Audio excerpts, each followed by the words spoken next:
السلام علیکم پیارے بچوں، آج ہم جماعت دہم کے مضمون جغرافیہ کے سبق نمبر 9 نقل و حمل و ابلاغ کے بارے میں معلومات حاصل کریں گے۔ میں Samina Farzana, government junior college Sedam, ضلع گلبرگہ۔ نقل و حمل کے معنی اور اہمیت۔ اشیاء اور مسافروں کو ایک جگہ سے دوسرے جگہ لانے لے جانے کو نقل و حمل کہتے ہیں۔ یہ وقت اور مقام کی افادیت مہیا کرتا ہے۔ سستا کفایتی نقل و حمل زراعت اور صنعتوں کو فروغ دیتا ہے۔ کاروبار میں توسیع، بازاروں کا پھیلاؤ، لوگوں کو روزگار میں اضافہ، سیر و سیاحت اور دفاع میں بھی نقل و حمل اہم کردار ادا کرتا ہے۔ نقل و حمل کی قسمیں۔ پیارے بچوں، نقل و حمل کی 3 قسمیں ہیں۔ نمبر 1 بری نقل و حمل، نمبر 2 آبی نقل و حمل، نمبر 3 فضائی نقل و حمل۔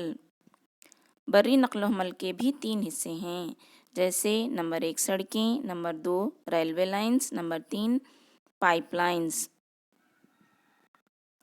آبی نقل و حمل کو 2 حصوں میں تقسیم کر سکتے ہیں: اندرونی آبی نقل و حمل اور سمندری نقل و حمل۔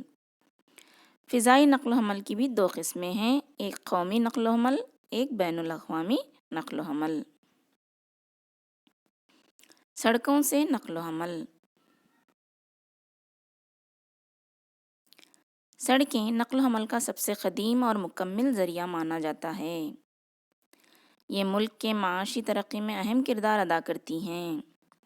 زراعت اور دیہی صنعتوں کے لیے سڑکوں کا ہونا بے حد لازمی ہے۔ یہ پہاڑوں اور جنگلاتی علاقوں میں بھی تعمیر کی جا سکتی ہیں۔ یہ ریلوے، بندرگاہ، ہوائی اڈے کو جوڑتی ہیں۔ یہ سیر و سیاحت اور تجارت صنعتوں کو بھی فروغ دیتے ہیں۔ سڑکیں روزگار کے موقع پیدا کرتی ہیں۔ دفاعی شعبے میں خصوصاً سرحدی علاقوں میں بے حد کارآمد ثابت ہوتی ہیں۔ سڑکوں کی قسمیں۔ طبعی بناوٹ کی بنیاد پر سڑکوں کو 2 حصوں میں تقسیم کر سکتے ہیں: نمبر 1 سیمنٹ کانکریٹ کی سڑکیں، نمبر 2 کچی سڑکیں۔ سڑکوں کی تعمیر نگرانی کی بنیاد پر سڑکوں کو 5 قسموں میں تقسیم کیا گیا ہے۔ نمبر 1 گولڈن کوڈرنگل، یہ 4 سے 6 لائن کے منصوبے ہیں جو میٹرو شہروں کو جوڑنے کے کام میں آتی ہیں۔ قومی شاہراہیں، یہ ریاست کے صدر مقامات سے ضلعوں کو جوڑتے ہیں۔ ریاستی شاہراہیں، یہ ریاستی صدر مقام کو ضلعوں سے اور قومی شاہراہوں سے جوڑتے ہیں۔ دیہی سڑکیں، دیہات کو قومی اور ریاستی سڑکوں سے جوڑنے والی سڑکوں کو ہم دیہی سڑکیں کہتے ہیں۔ ضلعی سڑکیں، یہ تعلقہ جات کو ضلعوں سے جوڑتی ہیں۔ Railway lines. بری نقل و حمل میں سب سے اہم ریلوے لائنز ہیں۔ یہ بھاری وزنی اشیاء کو ایک جگہ سے دوسری جگہ اور مسافروں کو سستے ذریعے فراہم کرتی ہیں۔ 1853 میں ممبئی سے تھانہ پہلی ریلوے لائنز بچھائی گئی تھیں۔ پھر 1854 میں کولکتہ سے رانی گنج، 1864 میں چنئی سے ارکولم تک ریلوے لائنز بچھائی گئی تھیں۔ ہندوستان میں دنیا کا سب سے بڑا ریلوے حلقہ پایا جاتا ہے۔ 7031 ریلوے اسٹیشنز ہیں۔ 64,015 کلومیٹر ریلوے لائنز ہمارے ملک میں پائی جاتی ہیں۔ انتظامیہ کو مؤثر بنانے کے لیے اس کو 17 علاقوں میں تقسیم کیا گیا ہے۔